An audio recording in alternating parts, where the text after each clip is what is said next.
여러분 안녕하십니까? 반갑습니다. 이번 시간에는요, 2015년도입니다. 2015년도 1회차 1강 시작하겠습니다. 443페이지입니다. 1번 윌리엄슨 나옵니다. 윌리엄슨 많이 했죠? 전 진짜 많이 나와요. 윌리엄슨 특성이론 학자고, 문제 유형이 뭐냐? 제목이 문제 유형 4가지가 있는데, 문제 유형을 변별 진단이라고도 하죠. 변별 진단이다. 그래서 윌리엄슨은 누구를 좋아한다 그랬어요? 호랑이를 좋아한다. 그래서 무불어흥이다. 무불어흥이 딱 나와야 돼요. 진로, 무선택. 불확실한 선택을 하는 유형. 어리석은 선택을 하는 유형. 이 어리석은 선택을 현명하지 못한 선택이라고도 해요. 현명하지 못한 선택이다. 어리석은 게 현명하지 못한 거니까요. 흥미와 적성의 불일치. 안 맞는 거죠. 흥미는 좋아하는 거고, 적성은 능력이에요. 능력은 있는데 좋아하지 않다든지, 좋아는 하는데 능력이 없다든지, 그런 걸 흥미와 적성의 불일치라고 한다. 윌리엄슨의 진로 문제 유형, 무불어흥이다. 또 한 문제가 또 깔끔하게 끝났습니다. 자, 2번 갑니다. 역량검사와 속도검사에 대해서 설명하시오 라고 나왔습니다.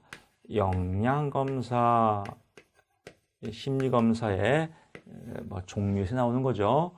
역량검사를 우리가 파워 테스트라고도 해요. 파워 테스트, 힘을 키우는 거니까요. 또 속도검사를 스피드 테스트다, 이렇게 이야기하기도 하죠. 이건 영어로 나올 때도 있어요. 파워 테스트, 스피드 테스트. 역량검사는 개인의 역량을 보는 겁니다.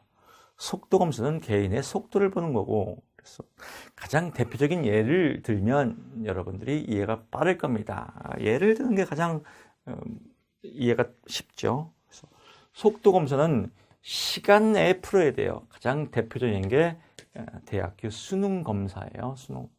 그래서 학생들 시험 보면 꼭 그런 말 하죠. 아는 문제인데 시간이 없어서 못 풀었어. 이 속도 안에서 풀어야 돼. 이걸 극대 수행 검사라고도 합니다. 역량 검사는 그 사람의 능력을 보는 거예요. 그래서 시간 제한이 없습니다. 가장 대표적인 건 수학 경시대회. 우리나라는 수학 경시대회도 시간이 있지만, 보통 수학 경시대회는 외국에서는 능력이 없어요. 아주 어려운 문제를 갖고 장기적으로 푸는 겁니다. 자, 이해되셨죠? 그래서 역량검사는 어려운 문제들로 구성되어 있다.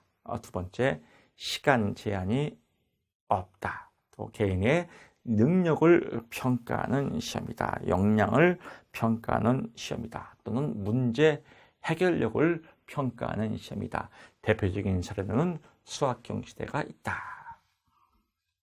또 속도검사는 시간 내 문제를 푸는 극대 수행검사이다. 주어진 시간 안에 풀어야 되고, 주로 쉬운 문제들로 구성되어 있으며 반응의 신속도를 보는 것이다.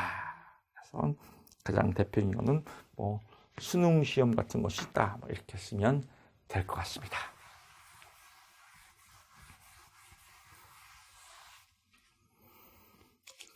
자, 3번 봅니다. 브레이필드의 직업 정보 기능. 우리 많이 풀어봤죠? 브레이필드. 일단 브레이필드 직업 상담학에도 나오고 직업 정보에도 나와요. 특성 이론 학자입니다. 브레이필드는 특성 이론 학자이기 때문에 지시적 상담 이론입니다. 지시적 상담. 그래서 직업 정보를 제공하는 거예요. 누가? 상담사가 어떻게 지시적으로, 그래서 정보를 주는 거다. 정보적 기능. 또 잘못된 정보를 올바르게 잘 선택할 수 있도록 재조정해주는 기능을 말한다. 세 번째, 내담자에게 동기부여해주는 동기의 부여 기능이다. 동기화 기능이다. 그래서 브레이필드 하면 정제동 이렇게 떠오르죠. 정제동, 정보적 기능, 재조정 기능, 동기화 기능.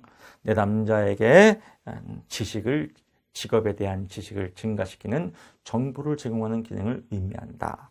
재조정 기능, 내담자가 냉철하게 현실 검증을 할 수 있도록 재조정해주는 기능을 의미한다.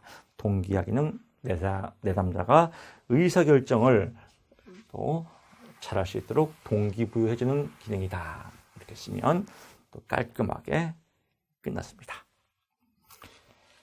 4번 JTB네요. 이건 처음 나온 문제인데 JTB 일반 적성검사의 내용을 3가지 쓰고 설명하시오. 여러 가지가 있어요. 그 중에서 3가지만 쓰면 됩니다. 지언수다. 그래서 지능, 언어 능력, 수리 능력을 보는 것이다. 지능은 일반적인 학습 능력이나 새로운 환경에 적응하는 수능 능력, 또 공간, 어휘 등을 통해서 측정된다. 그래서 이것도 정답은 그렇게 없습니다. 비슷한 유형을 보면 되는 거예요. 지능 검사가 어떤 검사냐?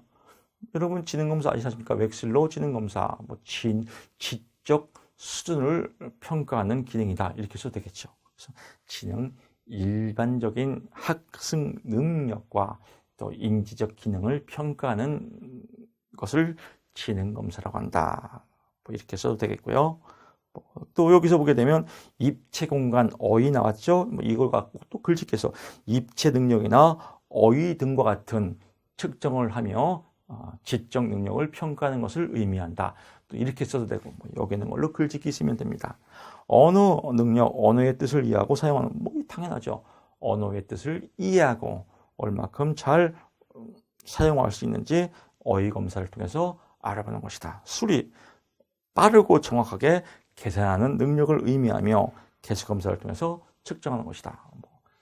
읽어보면 다 여러분이 아는 내용입니다. 그래서 여러분이 입맛대로, 촉대로 쓰면 됩니다.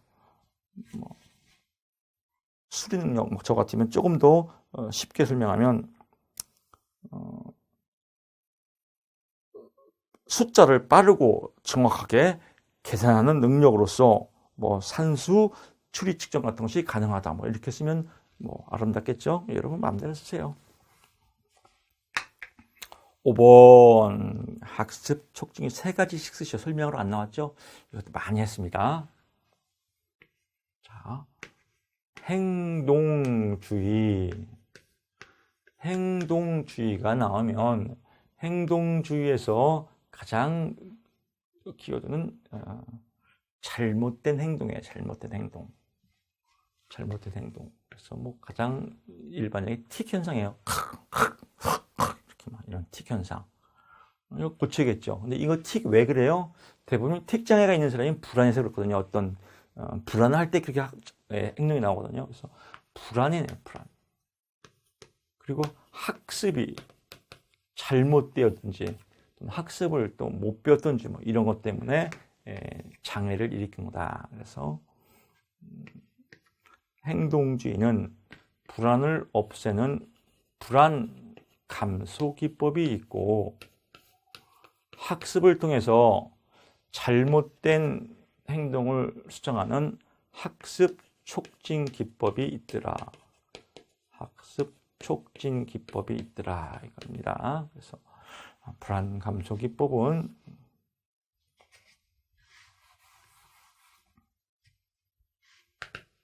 불안을 감소하려면 어떻게 해야 돼요? 근육을 이완시켜서 불안이게 몸을 작성해서 하는 체계적 둔감법.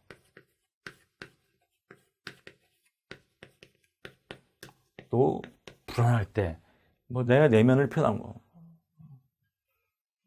내 내면을 표현하는 거죠. 나는 이렇게 생각합니다. 이렇게 막 쌓이지 말고. 그러니까 내뱉는 사람이 이렇게 좀 불안이 덜하죠. 주장 훈련. 내 인생은 나의 것이야. 이게 주장 훈련. 어쩔 것인데 뭐 이렇게 주장을 하는. 또 홍수법 어찌라고 다 될 대로 되라 다 까발리는 거죠. 홍수법. 이렇게 세 가지는 불안 감소 기법이다. 학습 촉진 기법은요. 그래서 불안한 사람들 우리가 심리학에서 보면요. 무의식 세계에서 초자, 도덕적 자아가 잘 발달되어 있고 어른들한테 말대답 못하고 착한 이즘 이렇게 남들이 볼 땐 참 착해요. 부모님한테 효도하고 학교에서는 범생이고 욕도 한 번도 해본 적도 없고 지각도 안 하고. 근데 이런 사람 얼마나 답답했어요. 그 안에 그 5만 가지를 다 싸놓고 생각해야 되는데 가끔씩 욕도 하고 싶고 반항도 하고 싶고 그런데 그냥 그렇게 너무 올바르게 살면 게 억압이 있어요. 가끔 욕도 하고 기분 나쁘면 A18 하기도 하고 그런 거지 맨날 그러면 문제겠지만 공부하다가도 여러분 아이씨 존백 새끼가 과자를 처먹고 체해서 지랄했네 그렇게 하기도 하고 학습 촉진 기법. 제가 오프라인 강의할 때 이렇게 합니다. 무급 가족 종사자. 무급 가족 종사자는 집에서 이렇게 집에서 어떤 사업을 할 때 집 사업을 일주일에 18시간 도와준다. 그럼 그 사람을 취업자로 보거든요. 이걸 무급 가족 종사라고 하지 않습니까? 그래서 무급 가족 종사자가 몇 시간이냐? 18시간 이게 시험 많이 나오지 않습니까? 그래서 18시간이다. 왜 18시간이에요? 무급이니까 이렇게 강의해요. 18무급 이렇게. 학습 촉진 기법. 학습을 통해서 배우라 이거예요. 그래서 정적 강화와 부적 강화를 통해서 행동을 잘 해라. 행동 목표를 달성하라. 또 올바른 걸 보고 잘 따라서 해라. 대리학습. 또 잘된 것과 못된 것을 구별해서 잘 학습해라. 변별학습. 강대리 변별학습 설명으로 안 됐으니까요. 요것만 쓰면 됩니다. 세 가지씩. 그래서 이 세 가지는 불안 감소 기법. 강대리 변별은 학습 촉진 기법. 학습 촉진 기법을 다른 말로 행동을 증진시키는 기법이라고 또 얘기도 하죠. 이렇게 동영상을 오래 찍다 보면 가뜩이나 짧은 혀가 말려 들어가요. 그래서 혀가 좀 짧게 들리더라도 여러분 이해하십시오. 원래 혀가 짧으면 또 귀엽게 또 애교스럽게 파져요. 여러분도 좀 애교스럽게 제가 혀가 짧아서 내 남자증진 특집에서는 상담자의 태도가 이렇습니다 하면은 안 귀엽나요? 자, 6번 갑니다. 내 남자 상담 기법에서 상담자의 태도입니다. 상담자의 태도. 보통 실업자 과정에서 계좌제에서 강의평을 쓰지 않습니까? HLD에 수업을 다 끝나고 강의평을 쓰는데 그 강의 초창기 때는 아주 저도 바쁘죠.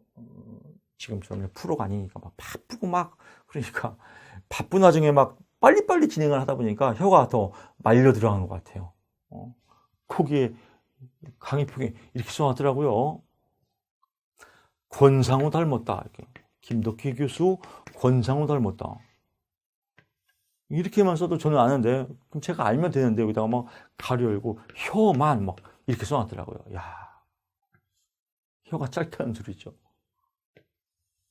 그래서 이게 형태주의의 게스탈트에 보면 뜨거운 자리예요. 낯뜨거운 자리. 직면한 거죠. 혀가 짧다고.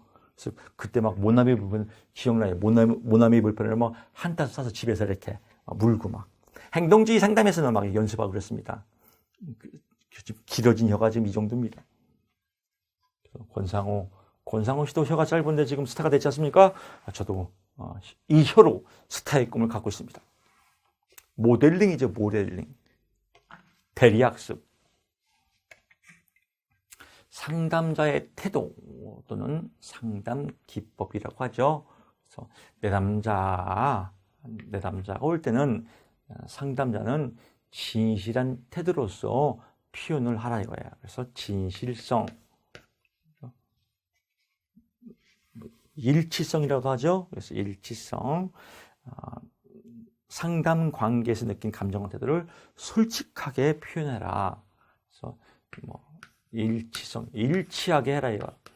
감정을 그대로 일치하게 표현을 하라. 사실대로. 이걸 다른 말로 진실하게 해라. 그래서 진실성. 또 내담자의 입장에서 무조건적으로 수용을 하라.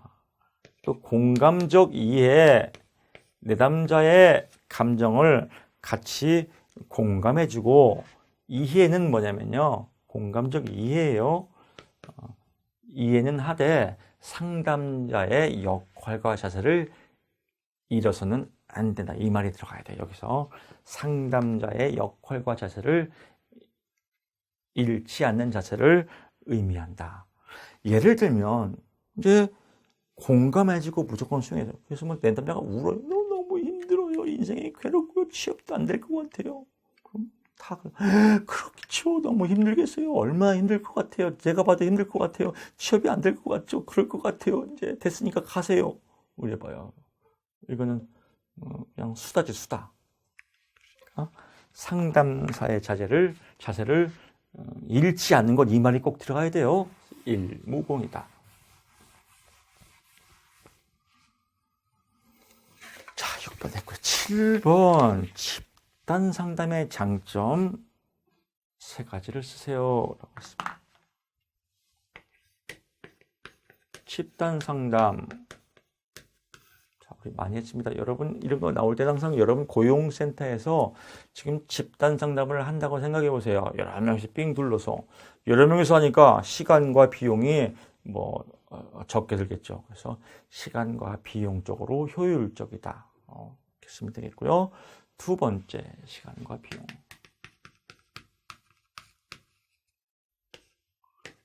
효율적이죠. 효율적.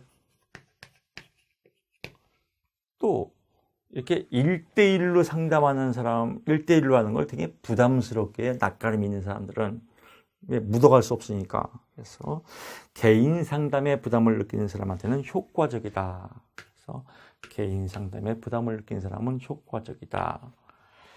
3번째, 상담자의 개인적 조언보다 동료들의 의견을 더 잘 받아들인다. 왜? 같은 입장이니까. 그래서 동료들의 입장을 더 잘 수용할 수가 있다. 이것도 보고, 또 사회성을 길러줄 수 있다.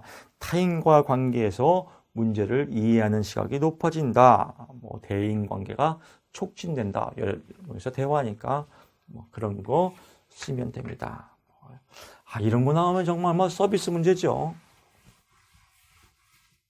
8번 구조화된 면접법과 비구조화된 면접법의 의미와 장점과 단점을 쓰죠. 이런 거 나오면 조금 이제 당황하죠. 그럼 하나씩 풀어봅시다. 구조화된 면접법. 구조화된 면접법. 반대되는 게 뭐예요? 비구조화된 면접법이에요. 구조화된 면접법이란 뭔가 데이터가 딱 정해졌어요. 1번, 2번, 3번, 4번 이렇게. 비구조화된 면접법은 그냥 자유롭게 하는 면접법이에요. 비구조화는 자유롭게 하는 면접법. 구조화된 면접은 데이터가 있는 면접법, 즉 질문지가 있겠죠. 그래서 구조화된 면접법은 질문 내용을 미리 준비해두고 순서에 따라서 진행한다. 체계적으로. 비구조화된 면접법은 사전에 결정된 질문이 없이 응답자의 반응에서 융통성으로 자유롭게 질문한다. 이렇게 되는 겁니다. 장점은 데이터가 있으니까 짧은 시간에 많은 정보를 체계적으로 얻을 수가 있다. 또 심층적 정보, 깊이 있는 내용들을 이렇게 딱딱 데이터에서 얻을 수 있다. 이렇게 보면 되겠고요. 비구조화된 면접법의 장점은 심층적 정보를 얻을 수가 없다.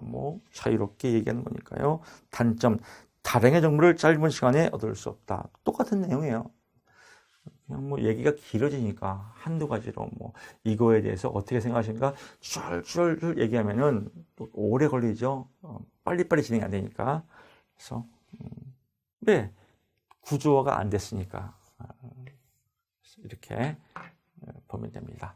구조화된 면접법은 시스템 면접법, 비구조화된 면접법은 비시스템 면접법, 즉 자유롭게 그때그때 상황에 따라서 면접하는 것은 비구조화, 데이터 있게 체계적으로 하는 건 구조화, 이렇게 보면 될 것 같습니다.